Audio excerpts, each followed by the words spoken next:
कभी कभी जिनसे हम दूर भागते हैं वहीं एक दिन हमारी जिंदगी बचा लेते हैं, लेकिन तब तक बहुत देर हो चुकी होती है। पर इस बार शायद किस्मत ने किसी की जान बचा ली, जिसे सबने नकारा लेकिन फिर भी उसने मदद करी। जंगल में एक जानवर था, नाम था शाही, एक प्यारा सा पोर्क्यूपाइन, लेकिन उसकी पीठ पर थे नुकीले कांटे। जहां भी जाता लोग उससे दूर हो जाते। कोई उसके पास बैठना नहीं चाहता, कोई उसका दोस्त नहीं बनता। सभी यही कहते, देखो कांटों वाला आ गया, उससे दूर रहना वरना उसके कांटे तुम्हें चुभ जाएंगे। शाही चुपचाप सब सुनता लेकिन कुछ नहीं कहता। वो बस हर रोज अकेला होता जा रहा था, जैसे उसकी जिंदगी में रंग कम और चुभन ज्यादा हो गई थी।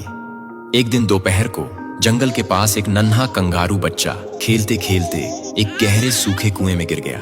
उसकी मम्मी उसे ढूंढती रही लेकिन वो कहीं नहीं मिला।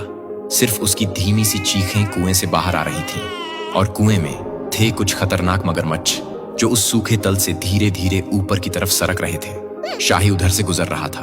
उसने चीख सुनी, वो रुका और धीरे धीरे कुएं के पास आया। जब उसने नीचे झांक कर देखा तो कंगारू का बच्चा कांप रहा था और मगरमच्छ पास आ रहे थे। शाही के पास समय नहीं था, ना कोई मदद, ना दोस्त, ना इंतजार। उसने फौरन पास पड़ी एक बेल की मोटी टहनी को उठाया, उसमें एक लंबी रस्सी बांधी और कुएं में लटकाई। फिर खुद अपनी कांटों वाली पीठ को पेड़ से कसकर फंसा लिया ताकि वो नीचे खिंच न जाए। फिर उसने तेजी से आवाज दी, पकड़ो इसे, और पूरी ताकत से उसे ऊपर खींचा। बच्चा कांप रहा था लेकिन जिंदा था। वो फौरन अपनी मम्मी के पास भागा और सब कुछ बताया।